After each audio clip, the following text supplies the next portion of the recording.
Capitol Hill with a member of the committee who's a little bit skeptical, I think it's fair to say, Lizzie. Yeah, I think so, Deirdre. Judd Gregg, Republican from New Hampshire, also the top Republican on the Budget Committee. So I'm going to ask you about the budget in a second, but let's talk about the Volcker rule first. You have met with Paul Volcker, talked about this. What are you listening for today? Because your mind isn't made up yet. No, it's not. I'm listening. That's what I'm doing. I haven't seen the specifics. This is one of those issues where when you get into the detail, it gets pretty complicated. Conceptually, it's got some merit. I mean, people shouldn't be using insured funds for speculation. But the question is, to what extent do you limit the proprietary trading? Is it a de minimis event for financial institutions, or does it basically force them to be broken up? And there's a lot in between. And so we've got to I'm going to take a look at it and listen to what he has to say. Also, you've got this whole issue of, does it disadvantage our banks in a global economy? And we are in a global economy. He speaks to that to some degree in his prepared testimony, saying he doesn't think it would. But I want to ask you, how much of this proposal do you think grew out of this sort of populist anti-bank sentiment that is very popular across the country and here on the Hill? I don't think his personal proposal did. I think it's embraced by some folks, especially the White House, and sort of all of a sudden, oh, there's Chairman Volcker, let's bring him into this play, was a reaction to the populist movement, because it clearly is an attempt to get the banking system into an entirely different structure and go back in time, basically, to some degree. Do you think that adding this proposal, even in a more fleshed out form, is going to slow down the regulatory reform train, which isn't moving all that fast anyway?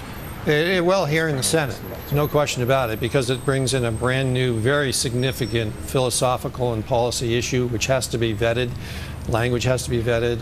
How it is executed on has to be vetted. It's a pretty significant detour for the effort to try to get a bipartisan bill here in the Senate, which we've been making very good progress on, in my opinion, under the leadership of Chairman Dodd and Richard Shelby. Some question whether this will stay in the final package. What do you think? I don't know. I've got to see it first, you know. It's a very complex issue, you know, to return. Can you put Humpty Dumpty back together again? Can you return to a Glass-Steagall type situation?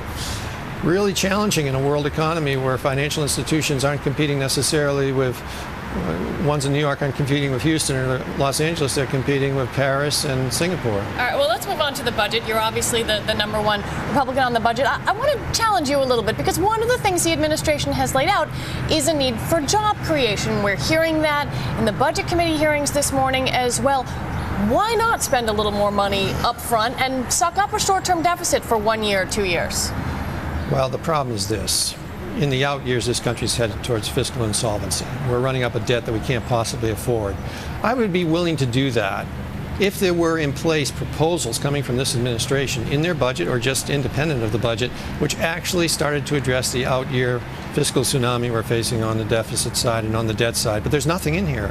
At the end of 10 years, the deficit's still going up and the debt is still going up in an unsustainable way. And in fact, by that time, we will already have gone past the breaking point. We'll probably have very serious problems with valuing the currency and with selling our debt. So you got to couple that. If you're going to do that, you got to couple it with out years actions which are going to relieve the debt and relieve the spending. Well, there's certainly relief when you remove the Bush tax cuts for people over 250. But are we talking about entitlement cuts here? Well, my view is we've got to no longer play small ball with bunts and singles. We've got to go for the doubles, triples, and home runs. And I think there are 3 or 4 areas on the spending side of the ledger that we should address. Number one would be we should not spend any more TARP money. We should use it for debt reduction, and that would represent $200 to $300 billion. Number two, there should be no stimulus money spent after 2010. That again would generate significant revenues.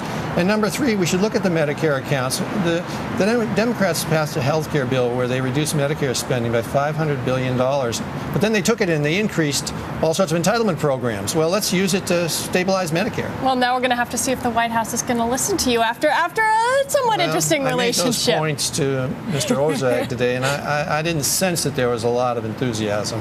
Fair enough. All right, Senator Gregg, thank you very much. Deirdre, I'm going to send it back to you in New York. Lizzie, thanks so much. With a little bit more on the Volcker rule and a preview of this afternoon's hearing, we are joined